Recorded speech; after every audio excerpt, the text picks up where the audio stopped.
Good evening and welcome to Raise Your Hand Texas House District 52 Candidate Forum. My name is Mario Pena and I'm the Regional Advocacy Director for the Greater Austin area, and I thank you for coming and being here. The future of Texas, our economy, communities, and citizenry depends on how well we prepare our students. All students deserve a level playing field and equal access to a quality public education.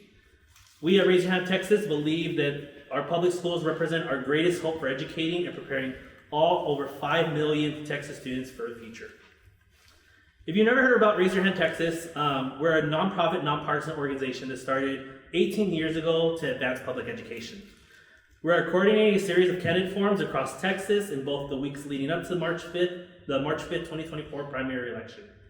Just a reminder, we do not endorse candidates, and we provide opportunities like this one to educate and to give information regarding public education. I would now like to introduce our moderator for tonight's candidate forum, Sol Chen. Sol is the editor-in-chief at the Texas Tribune. Prior to the Texas Tribune, he was an editorial page editor at the Los Angeles Times, where he oversaw the editorial board and the op-ed and Sunday opinion pages of the newspaper. Chen also worked at the New York Times from 2008 to 2018. Thank you, Sol, for serving as our moderator. Hello, good evening. Thank you, Mario. I'm delighted to moderate this evening's candidate forum. Before we begin, let's review a few important forum rules. Please silence your electronics as a matter of courtesy. Our goal for our public education candidate forums is to create a civil environment of mutual respect in which candidates have the opportunity to communicate clearly, and you, the audience members, have the opportunity to learn more about both issues and candidates. With that in mind, our rules for the event are as follows. For the candidates, please respond directly to the content matter in the question posed. We previously shared the House District 52 candidate forum questions with all candidates. Direct your answers only, please, to the moderator and attendees. Don't engage your fellow candidates. You will have 2 minutes each for an opening statement, 2 minutes to answer the question, and 2 minutes for a closing statement. If I do not feel you have clearly responded to the question, I may ask clarifying follow-up questions and offer 1 minute for your response. Please refrain from referencing other candidates' past statements or voting records. We want you to use your time to allow those present to learn more about you, not your take on your opponents. Please do not interrupt your fellow candidates when they're responding to a question. Keep to the stated time limits for responses and respect the timekeeper's requests. If I feel that a candidate is not respecting these rules, I may interrupt them and redirect the conversation to the subject matter at hand. Rules for you, the audience members, please maintain an atmosphere of respect. Audience members are asked to refrain from applause, outbursts, or other signs of approval or disapproval during the entirety of the forum. We will have the opportunity to show our appreciation to both of the candidates at the conclusion of the forum. Audience outbursts will not be tolerated. Audience members who engage in outbursts during the forum will be asked to leave. Do not attempt to distribute campaign materials anywhere other than at designated candidate tables. Campaign materials can only be distributed at the candidate tables. No campaign materials may be placed on seats or handed out to attendees entering or exiting this auditorium, this room. We ask that our audience members help maintain the neutrality of the space by refraining from wearing campaign t-shirts. If you're wearing one, please consider turning it inside out. We welcome your tweets and your social media posts from this event, and we would greatly appreciate your tagging us at RYH Texas and RYHT_Greater ATX. Now let's review forum logistics. This event is being filmed and will be available on the Raise Your Hand Texas website within the next few days.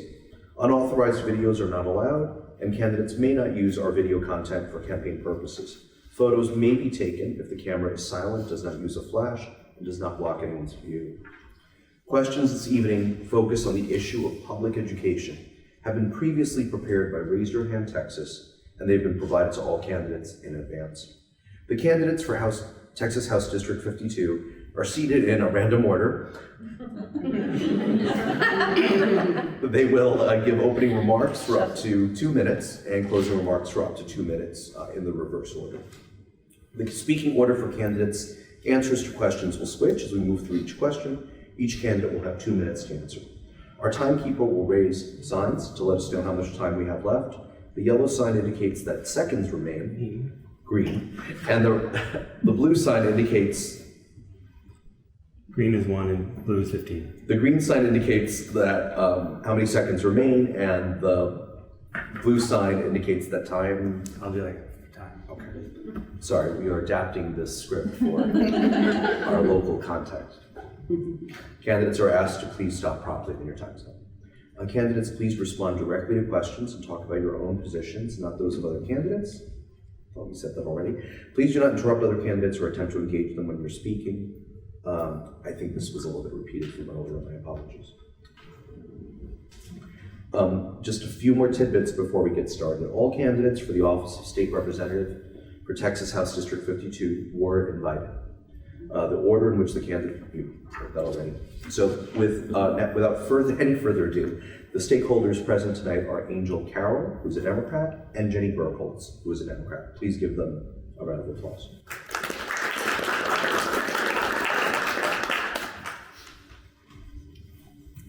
We'll begin with a few general questions regarding the 88th legislative session as a whole.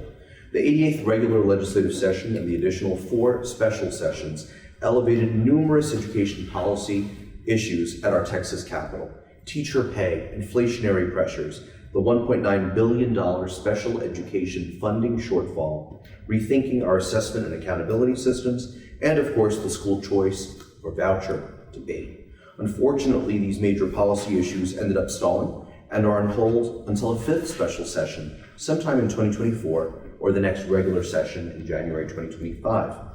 Texas entered the 2023 legislative sessions with historic budget surpluses. Over $33 billion was available coming into the regular session, and after funding $18+ billion for property tax relief, the state still has about $18 billion remaining after updated budget estimates.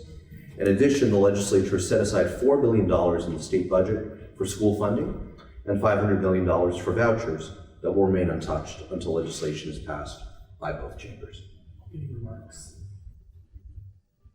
before the first question? Oh, I'm sorry. I hope that context was okay. And what we do being opening remarks with Ms. Birkholz first or Ms. Carroll? Ms. Carroll. Ms. Carroll, please begin. Just for clarification, am I answering the question or my background? This is your opening remarks. Okay, thank you. Sorry, I apologize. No problem. I had to figure it out too. No, hi everyone, thank you all for coming here. My name is Angel Carroll, and as you all are here, I'm running for HD 52. I grew up in this district. I went to public school in Round Rock in Georgetown. We talk about disrupting the school to prison pipeline. I quite literally was shuffled through there. I was first arrested at school at age 10, 11, 12, and at 16 being faced with assault against a public servant, an SRO at our school system. Was then placed in the foster care system and put in a youth prison. I'd never been convicted of a crime, but there were no adequate homes for me. After quite literally fighting to get out of that institution and fighting to stay somewhere long enough to graduate high school, it was while studying social work at Texas Tech that I got into the outcomes for foster care youth. You see, a third are in prison, another third are homeless, and no one knows what happens to the other third until they're homeless or in prison. So I started showing up to the state capitol and just letting not just my story be heard, but many more in our state of Texas and our failing foster care systems. Went to testify for not just our foster care system and improving that, but access to mental health services, civil rights, and criminal justice reform. I went to testify before the Texas Supreme Court and Criminal Court of Appeals that led to the establishment of the Judicial Commission on Mental Health. I've served on their collaborative council for the last 5 years. I came back during my summer breaks to Williamson County to mentor girls that had been detained and design an alternative to incarceration program that provided cost-saving analysis to the county. And the governor heard about my work, and I was the youngest governor appointee at just 23. After graduating Texas Tech, I came back and started working for that program. Pandemic happened and I lost my job. What better way to get into the outcomes of our folks that are invested into our systems than go work in our schools? So I decided that I would come on board for a nonprofit research organization as their director of advocacy, turning research into policy. I helped train over 1,000 juvenile attorneys, educators in this district and in the broader Central Texas area. Thank you. Thank you. Ms. Birkholz? Sure. Yeah. don't think it does. I don't think it does. Thank you. If you talk into it, yeah. Does this work? Y'all can hear it? It amplifies? Oh, okay. See, it felt weird over here. Hi, y'all. My name is Jennie Birkholz, and I have lived and worked in this district for 20 years. I raised my 2 kids here who go to public schools. Went to public schools my entire life. We're a public school family, so my husband works for public schools, and we know what it's like to live that life. So to get the attacks and to live with the insurance and with the pay. But also, I'm a professional consultant, and under that guise, I have trained teachers, I've trained administrators, and with behavioral health, with trauma-informed care, trauma-informed schools, and have responded to crises within our schools. I've also put integrated care clinics within our schools and programs that have disrupted the school-to-prison pipeline by putting interventions such as substance use addiction program treatments into our schools, and instead of people going to jail or alternative schools, we're able to get them to treatment. So I've been a partner to our schools, but beyond that, I've been an advocate. At the state capitol, you have seen me there oftentimes with my kids that I have testified against the vouchers, been very active in the voucher fight, and also here locally with school districts. I've spent time with their school board members. Have advocated here with several local advocacy groups to ensure that our school boards are strong, that our outcomes are good and based off of equity. And I'm a volunteer here locally, so I know that there's no porn in our books or in our libraries or anything like that. I'm there, I'm present, and I see what is really needed in our community. I also am a parent of a kid with special education needs. So I understand the challenges that we have within that system, and the challenges as a parent as well, going through that, and what extra things that we need there. Thank you. Thank you, Ms. Birkholz. So now we're ready for our first question. Apologies for giving the context prematurely. The first question, what do you think were the biggest public education accomplishments of the 88th regular session and special sessions? The first candidate to answer is Ms. Carroll, followed by Ms. Birkholz. All right, can everyone hear me? I know we're, okay. So as an ACC alumni, the community college bill was that was a huge success, HB 8.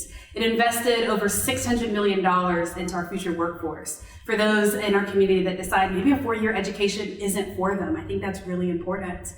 We saw unions, educators, a bipartisan support to combat vouchers. That's a huge success that we got to keep money into our public schools. Additionally, I had the honor of working with Rep. Bowers, Rep. Johnson, and many others to pass the Crown Act, which ended hair discrimination in the state of Texas, not just in our public education system, but also our workforce and our housing industry. And that's something that is incredibly important to me as well. And the work didn't stop there. That went into effect September 1st. And I'm still having weekly conversations with national and statewide organizations to help that young man in Barbara Hills ISD to ensure that our school systems are protecting our kids free of discrimination and making sure that they have the resources that they need. But there's still a lot of work to be done. Again, as a product of HD 52 schools and understanding this political atmosphere that we're in right now, I know what's at risk. And I've been a longtime member of Texas Legislative Education Equity Coalition at the state legislature. I've done trainings with Educators in Solidarity, Texas Asians for Justice.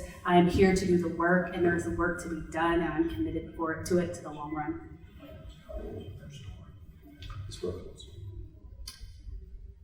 Yeah, I think Angel did a really great job outlining that. We have billions of dollars in higher education, which means more people had access to what career that they wanted to move into the future, where they saw that. One of the greatest things was being able to achieve college credits when you're in high school, which is a great benefit there. What we can't forget is the retired teachers' pay raise. That was a huge win for our retired teachers. Unfortunately, we didn't get a pay raise for our state workers or for our current teachers. And I think that's a big, big miss, but certainly something that we can look at for the next legislative session. But that went to the ballot, and we did a lot of rallying and a lot of work, and I thank our retired teachers for that, and that did pass. That was much needed, so that was a huge win. And I really love seeing the civic muscle that was built, how we rallied around fighting vouchers, fighting bad things, right? But I saw how people really grew together and developed relationships that were bipartisan. And when I'm knocking on doors and talking to voters and they say, well, can you really make a difference as a Democrat in there? We're so red or that sort of thing. And I said, well, actually, I find hope. I find hope in this past legislative session and all the work that we did, because we had Republicans who said, yeah, I voted against vouchers because that's a shared value with my district. And so I find hope, because if you understand what your district shares value in and understands, and you have those deep relationships, then you can move the needle. And I found hope this past session. Even though it was a really hard tooth and nail fight, I think we learned a whole lot, and we gained a lot of friendships, and we became stronger together, and we'll only get more strong, and I look forward to the 89th legislative session. Well, that sets us up well for question 2. Jennie Birkholz will answer the question first, followed by Angel Carroll. Question 2, what public education issues do you believe still need major attention? Everything. Everything we didn't get. No. Yeah, I think I alluded to that. You know, first and foremost, we're not going to allow vouchers to go through. We need to increase our allotment, our basic allotment. You know, we are behind $4,000 compared to other states with that.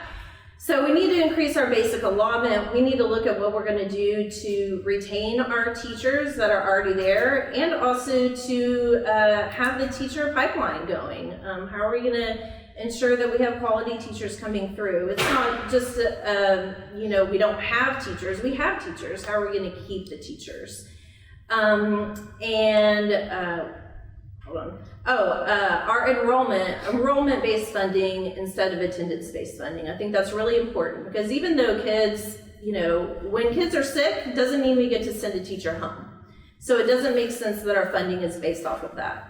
And then we also look at redoing our assessments and how are we grading a school and a school system. And there's a lot that goes into that and how we can reform it. And I think it's really important to look at that.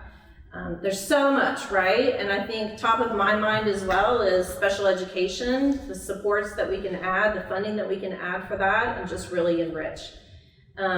Additionally, on top of that, there are some things that near and dear to my kids, putting a kid on a school board to elevate their voices, as well as we have Round Rock ISD students here that also have proposals around curriculum and wanting a diverse curriculum included in the requirements for graduation. So I think that's really important that we hear their voice and their choice and respect that and include that.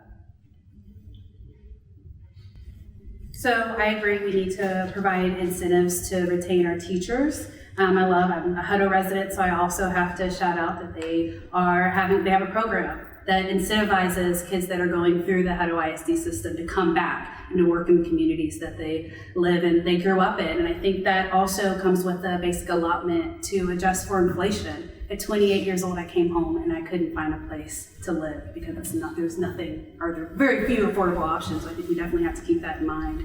You know, the state of Texas, we've been under review by the Department of Education when it comes to special education, and that's something that we really need to reevaluate that formula. I'll also add that kids that don't qualify for SPED services, they deserve some resources as well. We need to make sure that we are providing every kid in our school district the opportunity to thrive and get the resources that they need to go on to become productive citizens in our society.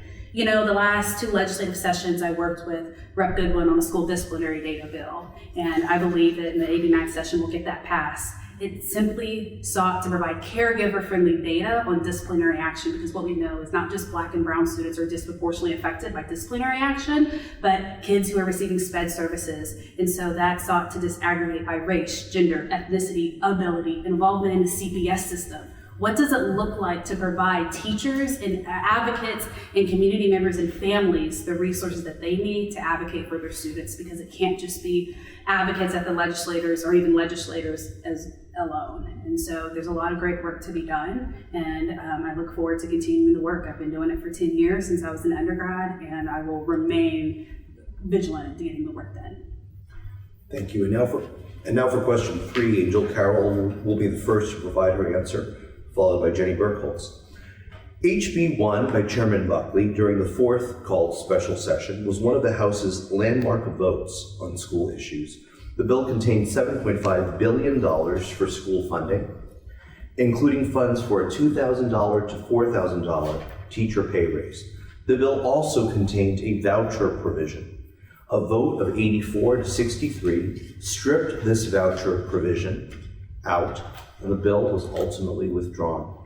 What is the path forward for providing public schools and teachers with additional funding? So I think that as we're getting out the vote this election, there's a lot at risk. Democracy is quite literally at risk. And that means putting political pressure on bad actors and community members to get out and vote and let them know that our voice will be heard and that we need to put people over politics. There's no reason that as I've been knocking on doors and meeting with electeds that they're saying, we've never heard from our state representative. That's unacceptable. We have to make sure that they feel the pressure, and the fact that we are spending $5.5 million a year for our Texas children, who are quite literally our future. There's a lot at risk.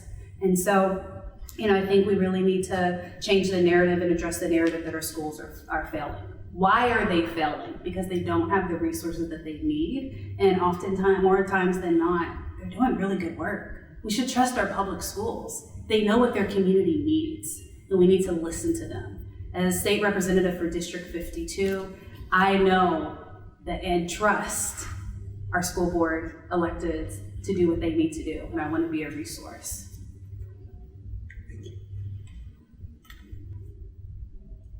So moving forward, where do we move from here, right? I think we saw Greg Abbott's tactic to challenge the Republicans with his appointed candidates, and I think we have folks that are trying to support that. And I think that's what the special session 4 was about.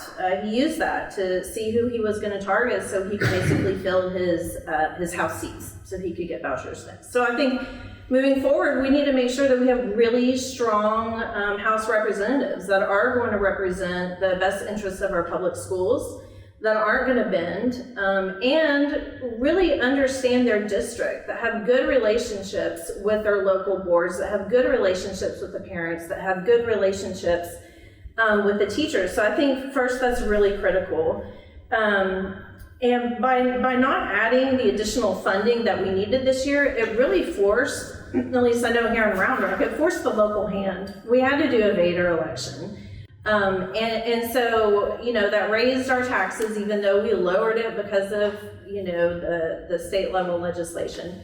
So it flipped it off, right? I mean, it just flipped the dollar to somebody else, the golden penny to somebody else. And we were able to give some teacher pay raises, but at the expense of our local tax dollars. So we need to secure that commitment from our legislators that are coming, and the people need to have really clear agenda of what they're going to do, and really clear commitment and really clear relationships. And that needs to begin now.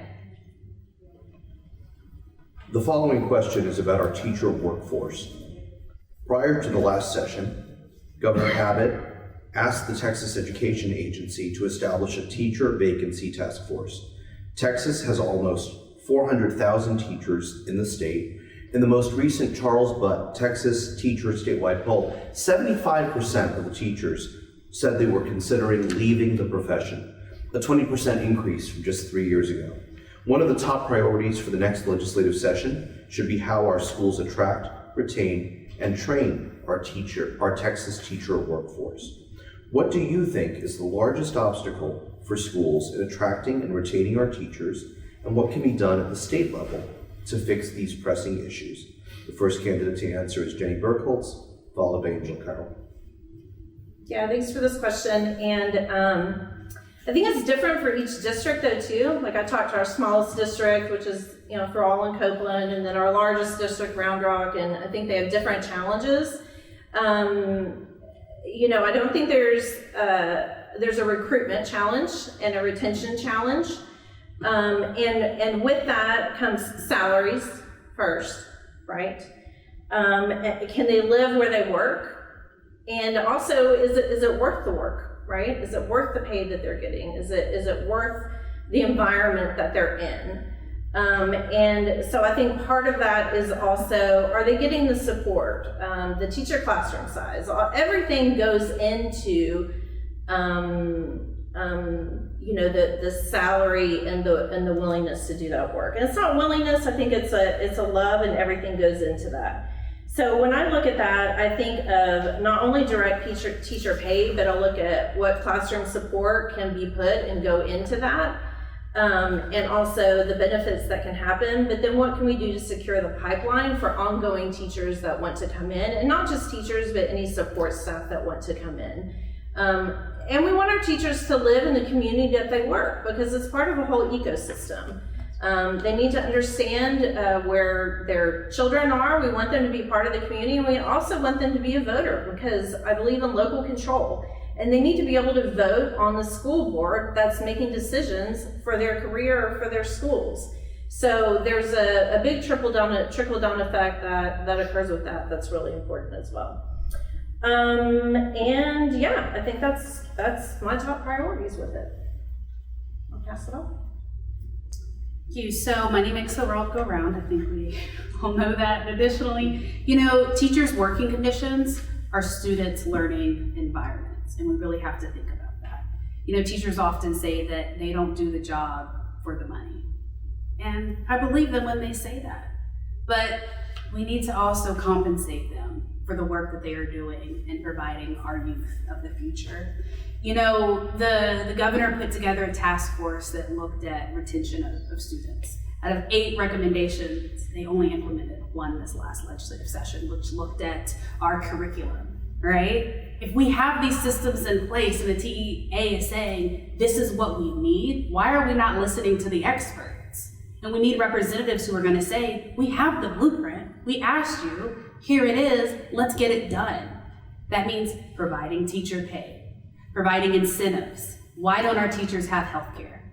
If they need expansion of childcare, we should be providing them that, and mental health services. That also means that we're looking at how do we recruit folks from our universities. There's a research report that came out about Round Rock ISD, and they asked, why can't we retain teachers from Houston-Tillotson, which is an HBCU just down the highway? And we provided that information to a lot of school districts, and they had some legitimate concerns and the problems that they were having when trying to recruit these students, but we have to work together.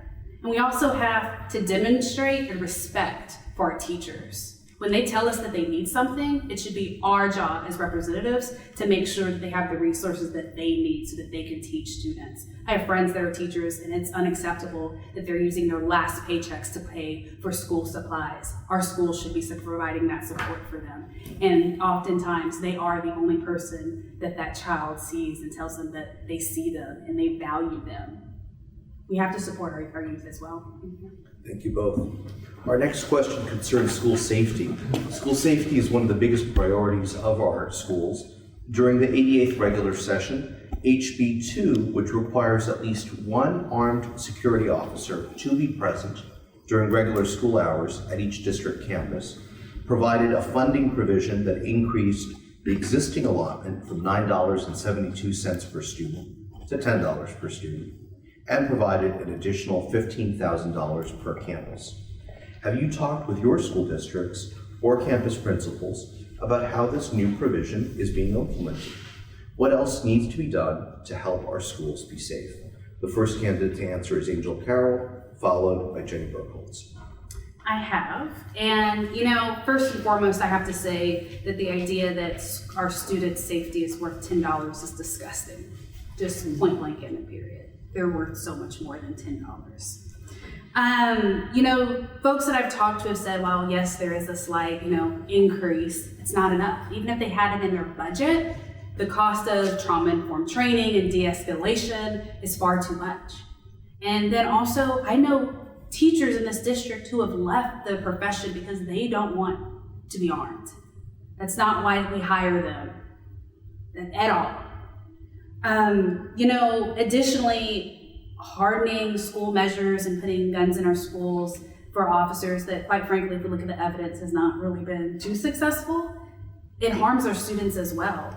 It does not do anything for their psychological safety. In fact, most students of color report feeling less safe in their schools. This is something that we really need to address. Having community members do 40 hours in lieu of trained professionals, social workers, counselors, librarians, nurses, no. We need real solutions to these problems. As someone that's been barricaded in their university library because there's an active shooter on campus, I'm no longer willing to accept thoughts and prayers. We need common sense solutions to these issues. And arming our teachers and putting more officers in our school is not the answer. We've seen it. We need real action, and I'm committed to that real action because I've been there and I know what it's like to think you are about to die. And I'm no longer willing to accept that, and neither should you. Thanks. And I agree. I've talked to, our smallest district, our largest district. $16,000 is, that's $15,000. That doesn't pay for anything, right? If it's a small town like Carroll, Texas, you're looking at $60,000 for an officer. They can't even recruit in their regular police force an assistant officer out there, much less recruitment for an SRO officer. You add equipment, you add training, you add I'm just talking practicalities. I'm not even saying that putting an SRO in the school is going to be good. Practically speaking, putting this into practice, it doesn't work. They did another underfunded mandate. So maybe they did do an unfunded mandate. They just underfunded us and made it even worse, right? And that's just one of the school security things that they put on that is really challenging our schools right now, to the point where they need a full-time security person in order to make sure that all the boxes are checked. And that's really harmed our schools and their ability to focus on what they need. And so I think what we're looking at, having kids in school that, starting in kindergarten, they have to do school shooter drills, and they still do, and then they have to pop right back up and do their math test. And that's not where we want to be with psychological safety. I believe in prevention. I believe in behavioral health care. Thrall and Round Rock have tried to put more behavioral health counseling in it, but it was a result of a grant and it got pulled out, right? The state should be responsible for funding more of those things that we know actually work. I believe in identity-based bullying programs with supports that actually serve them, and not just the training, but everything that goes along with it and funding for it. We're tired of relying on grants and partnerships and all these other things to do band-aids and patchwork and stuff like that. The state needs to start funding things that we have found to be effective. Thank you both.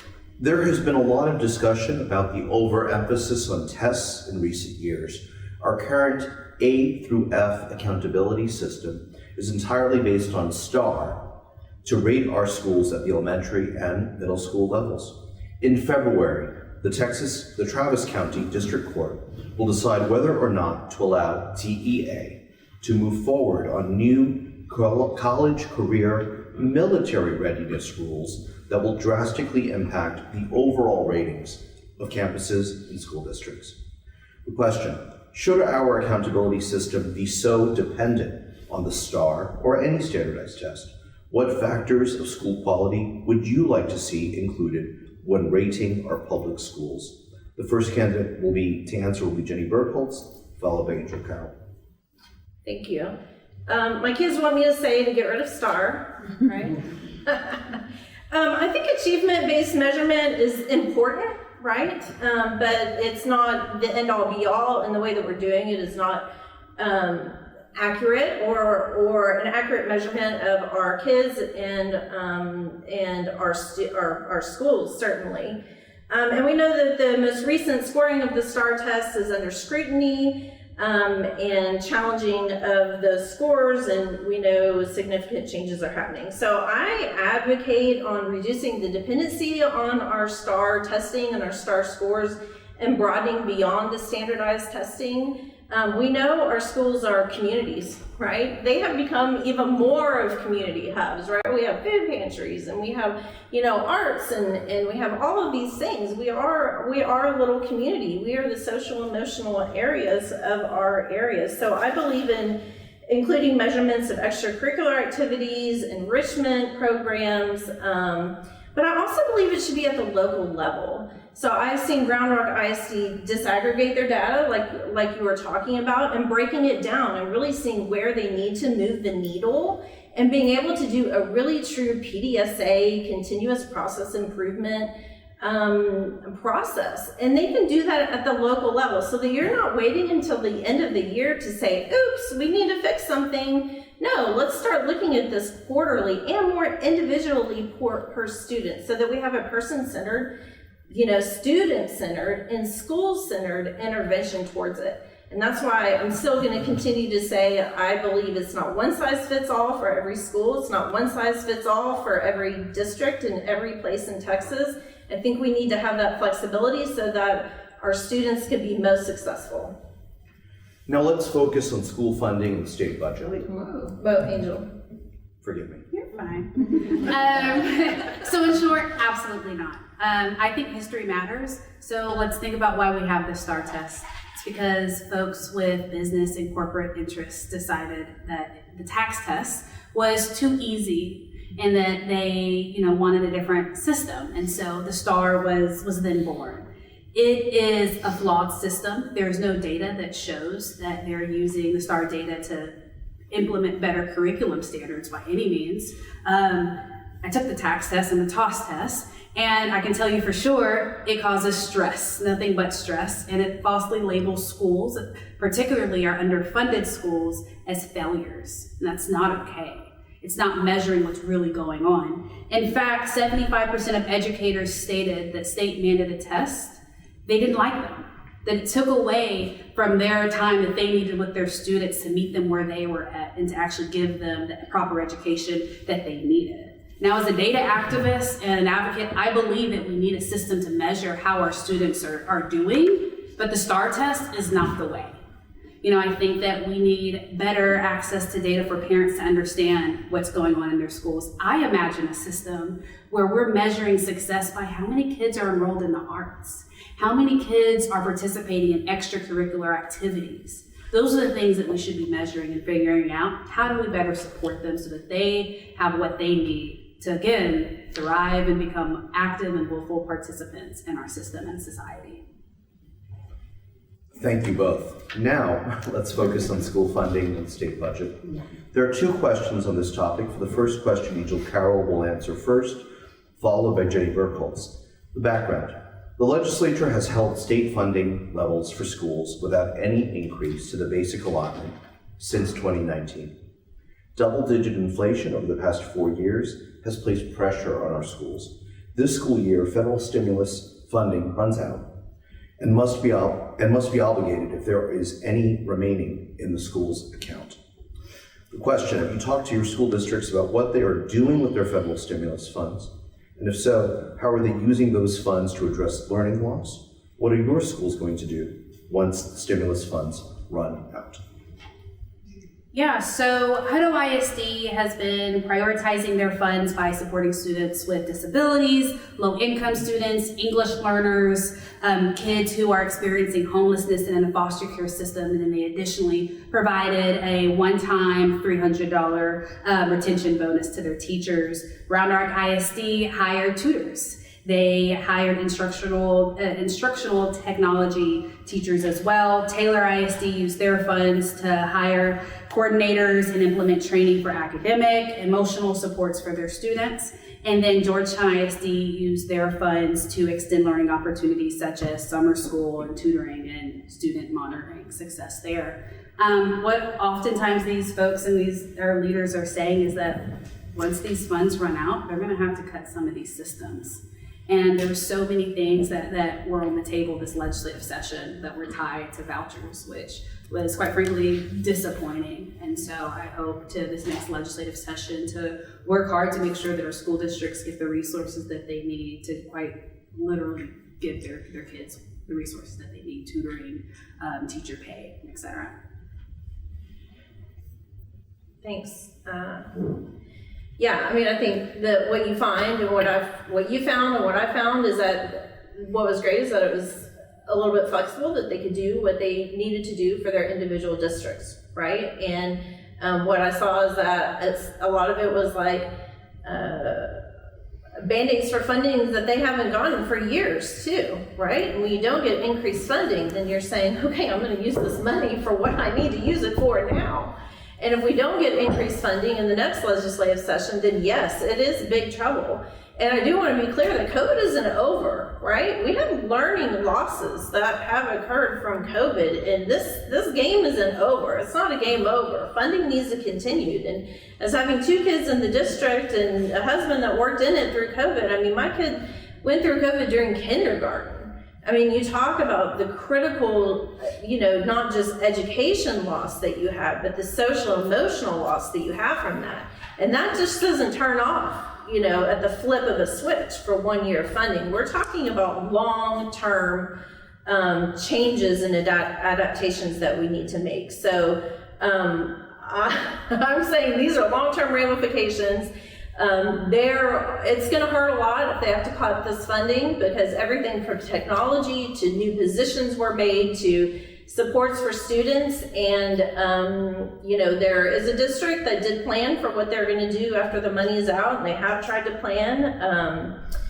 But otherwise, I think we are needing to look at the 89th legislative session and what we are going to do for some serious funding to help with that. Continuing in the area of school funding, the state currently has a budget surplus of at least $18 billion, with an additional $23.7 billion in the rainy day fund. What are your funding priorities for public education next session or during any called special sessions? This time, Jennie Birkholz will answer first, and then Carroll. Yeah, I think my funding priority would be to create an automatic annual adjustment to the basic allotment. I'm tired of being at the mercy of the legislative session for that. I think like going back and begging every year or every 2 years, I think is a challenge. So I think that's kind of a basic, but yet not basic, thing that needs to be looked at. Of course, we're going to continue to fight against vouchers. Public dollars shouldn't go towards private schools. And of course, no unfunded or underfunded mandates. And then the moving from daily attendance to actual enrollment, because again, you don't send teachers home or janitors home or anything like that when students don't show up. Also, culturally, we find in our district that people go home to their home countries and that sort of thing for periods of time.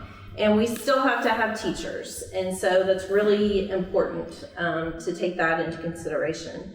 Investing in our teachers, teacher pay, teacher retention, teacher recruitment, the list goes on and on, right? And I think those are really the core things that we have right now, but I really believe in the automatic annual adjustment for our basic allotment. Increase the basic allotment with inflation, increase basic allotment with inflation, and increase basic allotment with inflation. That's my priority. Additionally, I believe that we need to, again, follow the recommendations that the TEA has set on what they need to address teacher vacancy. The formula is there. The blueprint is there. We need to make sure that we're getting these laws and initiatives passed. This also means listening to what our local school districts are saying that they need. As state representative, it's our role to listen and say, what do you need? And what we're hearing, as mentioned, was increase the basic allotment with inflation. Support systems. Not every child wants to go to a 4-year university, and that's okay. We need to provide and fund more avenues to go into trades for our youth. And then also provide incentives, not just for teachers, but again, for these kids that want to give back to their community, to be able to come back and say, we have a job for you. a job that will allow you to have a roof over your head, a job that will allow you to have a car and to be active participants. We have to support our communities and give our schools the resources that they need and stop tying that to vouchers and other scams. The last topic for tonight is pre-kindergarten education. During the 85th legislative session in 2019, Texas made great strides to increase funding for pre-K instruction, expanding the amount of money and qualifying enrolled for a full day pre-kindergarten. Yet Texas still does not have a universal pre-K system in place to provide free pre-K for all students who apply for public school education. The final question for this evening is, would you support increased funding and opening up admittance for all students to participate in full day pre-K? If yes or no, why? The first question to answer is Angel Carroll. The second candidate to answer, is Jennie Birkholz. Absolutely. So I believe in data-driven approaches, and the data shows that when we fund public education and our pre-K system, we have kids that come out and are going to have better outcomes, better health advancements. We give them the resources that they need to thrive with mental health and wealth. So absolutely yes. One of the things that my campaign has seen, just last month, we knocked over 2,000 doors in January alone, and I had a lot of families talk about not just vouchers, but access to resources. Earlier I talked about SPED services, but also pre-K. Those that don't qualify for full day of pre-K, they're still struggling. And that half a day is not working for them. And we need to provide other outcomes for them because it's interrupting our parents, their access to work, right? We know how hard it is for especially single parents. There are more single parents in this district from 3 to 1. We have to make sure that we're also supporting them, as well as giving their children the best chance, right? To thrive and to have the resources that they need. So absolutely. And I hope to continue the great work that former Representative James Talarico did around public education and our pre-K and universal pre-K in the state. Thank you. Thanks. Pre-K is an investment that we will double our returns on, and I think you have research. I've seen research. It has a significant impact on the kids' readiness for kindergarten. But when you look at long-term impact, it reduces their long-term need for special education services. So the earlier you get them identified, the earlier you get assistance in, the less special education services or supports that they need later on. So you save money, right? But beyond that, they're thriving. They're able to get off the ground and move and go earlier, and that's just really important. So they've also shown that it has less retention in grade, so they're not held back as more higher school achievement and less associated with crime. So early intervention is what we always say. Early intervention, early investments in families, early investments in kids. That's where you can put your best absolute dollar. We even saw that with our own kid. We were fortunate enough to be able to pay for, pre-K childcare. And you just can't see things in your own kid because you're there with them all day long. But fortunately, the child care provider was like, hey, you might need to look at this for your kid. And that is so important to have that extra eye on somebody, a trained provider, to do that. And so I'm 100% for this, but our big challenge is going to be in those small and rural towns. They already have a big deficit in regular child care. So it's going to be a big challenge to get pre-K out there, to get high quality pre-K out there. Which is what we need. We don't just need to do a patchwork of pre-care. It needs to be that high quality.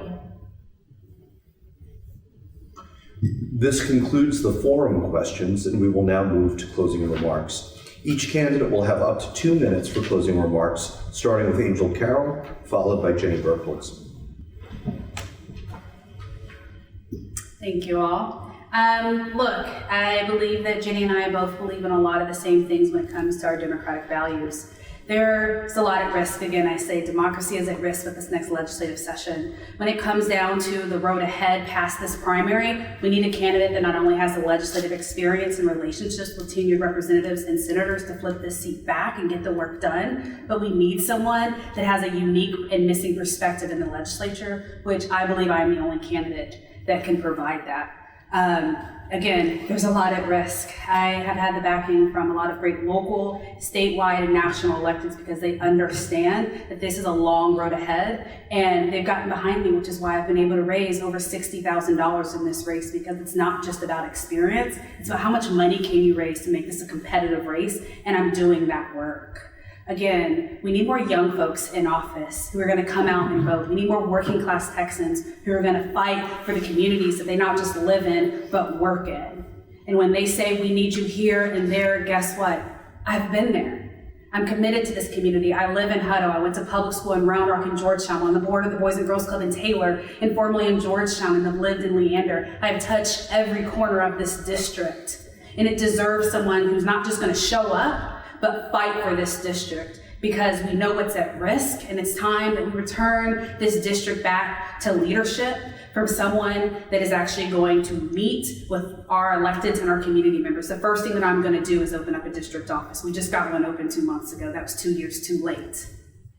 The first thing I'm going to do when legislative session comes up is to bring all of our electeds to the table. School board trustees, city council members, what do you need? When I have questions, I should be looking to our community, because that's how you represent this district. What do you need, and how can I be your voice in the state legislature? I've been doing this for 10 years, and I want to be a return on the investment for the community that raised me. Thank you. Hi, neighbors. You know, public schools are what shape Texas's future, and you know, I'm all in. I've been a tireless advocate. I've been a mom. I'm a professional. You know, and you will see me all in. You have seen me all in, and I understand the needs of the district. I will continue to understand the needs of the district, and we'll be there. We're at a critical mass here with our schools. We've gone through COVID, we've gone through school shootings, we've gone through underfunding, we've gone through all of these things, and it's at a point that we have a strong representative that is really going to stand up and is going to fight and can really understand the issues at an intimate level and can talk about them and can come up with solutions. And that's what we're really talking about is, can we have solutions to these problems? And the solutions need to come from our local areas and our local control. And it's not one size fits all. I keep saying that. I'm really concerned about the loss of local control.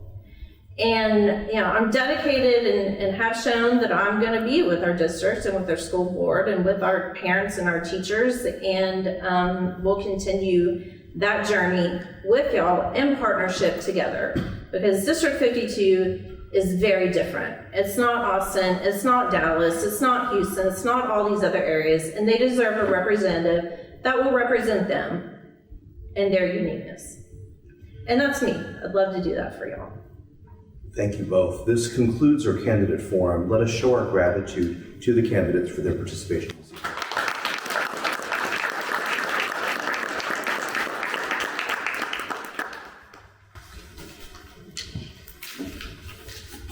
Thank you, Sol, for being serving as our moderator this evening. Can we get a round of applause for our moderator tonight? And one more round of applause for our candidates as well. I also want to show tremendous gratitude to the members that helped put this together. Of course, all the people at Raise Your Hand Texas, including some of our volunteers that were out here and that were also not able to make it, but were working behind the scenes. Without them, we would not be able to put this together. And then finally, I invite everybody to take out your phones and join us in taking a stand for public education. You can sign up to get involved with Raise Your Hand Texas by texting Raise My Hand to 40649. Outside of the room, we have some goodies for you guys to take with you. Please feel free to take a yard sign that says, I vote and I support public education. And remember that every legislative session should be a public education session. Your vote matters in setting that priority.